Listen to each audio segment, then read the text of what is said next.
It's 2:30 a.m. right now.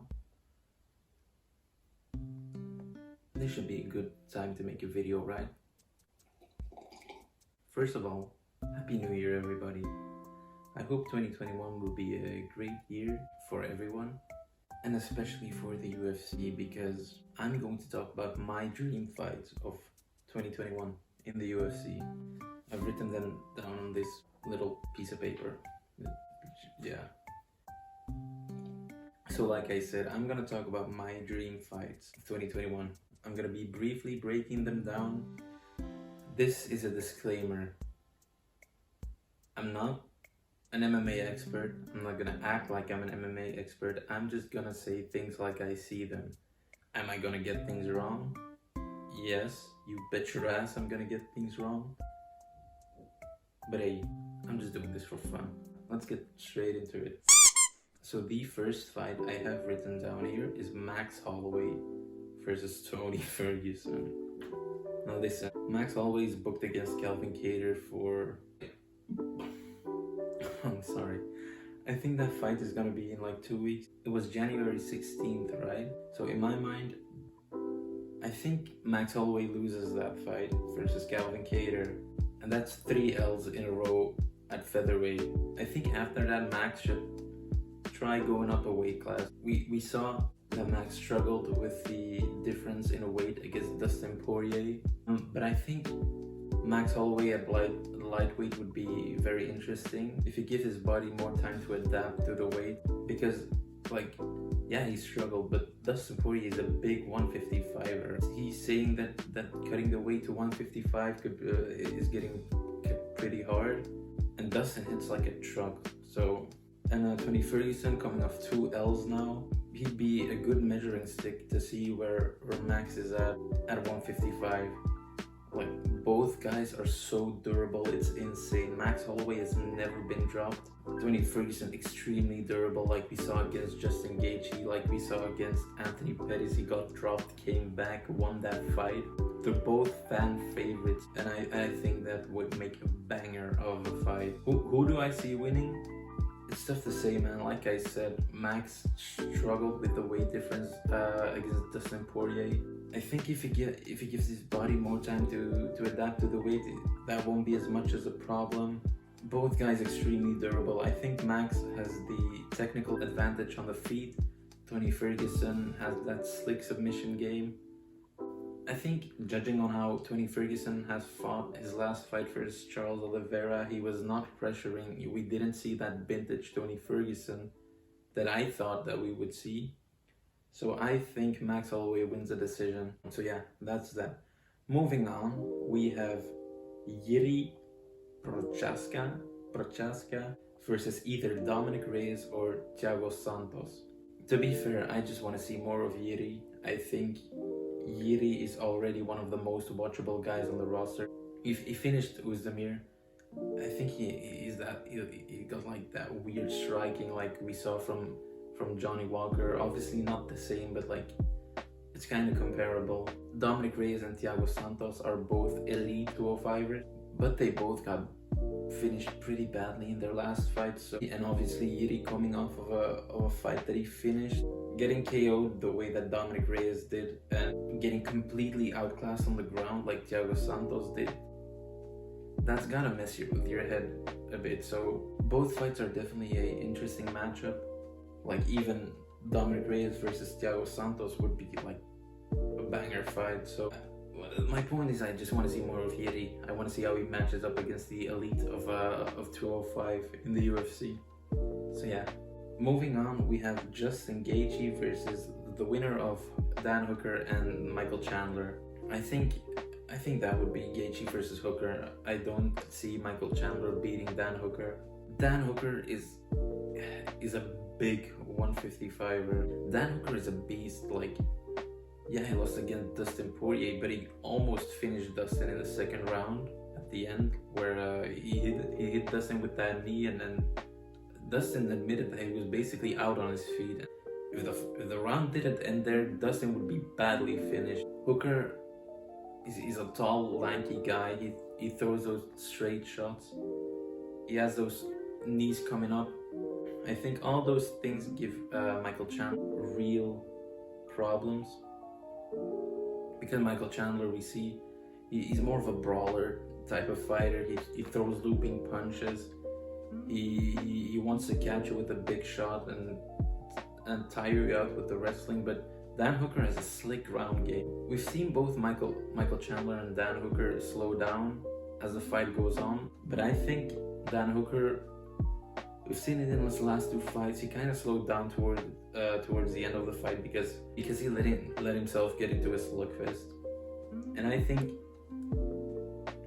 if he makes the adjustments to slow things down, he has the technique to slow down a fight. It doesn't have to be at a frantic pace all the time like it was against Dustin Poirier. And I think if he makes that adjustment, Michael Chandler is in real trouble. Then how I see Justin Gaethje versus Dan Hooker going, that's a tough one to call. Justin Gaethje is a beast. He might have looked, I don't want to say bad, but he looked pretty sloppy against Khabib. But that's just because of that pressure that Khabib puts on you. Now Dan likes to pressure fighters too, but without the threat of that takedown that Khabib brings, I think, I don't know, man. Oh, that's a tough one. We've seen Justin Gaethje get caught before. We've seen him get finished, and Dan Hooker definitely has the ability to finish Justin Gaethje. And we've also seen Dan Hooker get finished with those body shots. Dan Hooker has real problems with body shots, and I think the Justin Gaethje camp will drill that in the camp to dig to the body, because Justin Gaethje has a mean left hook. If he throws with the same type of power he throws to the head, to the body of Dan Hooker, he's gonna have real trouble with that. I don't know who to pick in that fight, guys. The most important thing for me is that it's a banger fight. Like, it will be an absolute war. If I had to pick one, I'd say Justin Gaethje. I think Justin Gaethje is crazy enough to pull it off. Like we've seen Poirier. Everybody thought Dustin Poirier was gonna outbox Dan Hooker and be slick and move. It ended up being an absolute war. I think Justin Gaethje would come out on top in that war because of that more patient approach we've seen in the 20 Ferguson fight. So yeah, that's basically my take. I think Justin Gaethje wins that fight. Don't crucify me, Dan Hooker fans, I'm sorry. So the next fight we have is Colby Covington versus Jorge Masvidal. Listen, it has to happen. The story's there, it makes sense rankings wise. They both lost to the champ, Kamaru Usman. The fight has to happen. Now, Jorge's manager has come out and said that Jorge wants Colby Covington. Colby Covington has been saying that Jorge is ducking him. Now, I don't believe a word that comes out of Colby Covington or Jorge's mouth. They play the game really well. But I mean, what other fights are there? I mean, I guess Jorge could fight Leon Edwards, but I heard the UFC are looking to reschedule Hamza Chimaev versus Leon Edwards. I've also heard that Leon Edwards wants a fight, but I don't think Jorge wants to step up on a short notice again, especially if it's not for the title. So Colby Covington versus Jorge Masvidal has to happen, like I said 3 times now. The next fight I have written down here is the Korean Zombie versus Calvin Kattar. Now, like I said, in my mind I see Calvin Kattar winning the fight against Max Holloway, and then I see him fighting for the belt. But if that doesn't happen, if Max Holloway wins that fight, which is a real possibility, Calvin Kattar likes to take rounds off sometimes. He doesn't really fight with that urgency all the time like we saw against Dan Ige. So if Max does win the decision, I think matching Kattar up with the Korean Zombie makes sense.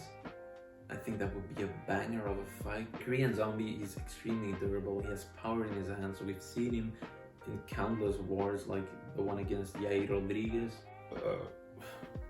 Calvin Kattar has that finishing ability. He doesn't have the craftiest boxing in the UFC, but he's up there. Like, when we think about great boxers in the UFC, we think of Dustin Poirier, Masvidal, and Calvin Kattar. I think that fight would be an absolute war. It would be a 5-round slugfest.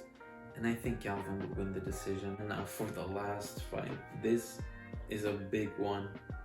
John Jones versus Stipe Miocic for the belt. This is also a pretty tough one to break down. Stipe has amazing boxing. He has fast hands for a heavyweight. But Jones just has that overall arsenal that could outclass any fighter. He's technically so good. He has great kickboxing, great wrestling, although we haven't seen much of that in recent times. And he struggled to take Dominick Reyes down. Jones does have some power. He used to be cracking fools back in the day. So it will be interesting to see how that power translates to heavyweight. I think he'll definitely be faster than Stipe. Like overall in movement speed, he'll have the faster kicks. I think Stipe might have the faster hands because of his because he just has overall better boxing. Stipe has great wrestling, so does Jones. I think that kind of cancels out. I think that fight is going to be predominantly on the feet. I could definitely see Jones winning the decision. I can definitely see Stipe winning the decision. I doubt any of them is going to get knocked out. I'll never root against Stipe. My mind says that Jones will win the decision there. But my heart will always be for Stipe. I love that guy. That's basically my take on these fantasy matchups. I think they're all great fights. I'm excited to see what 2021 has to offer for the UFC and for the world in general. I hope things can go back to normal soon enough. So yeah, that was a video. I hope you guys enjoyed it. Tell me down in the comments below what you think of these fights. Tell me if you disagree with any of my picks. And yeah, subscribe and like the video, and I'll catch you all the next time.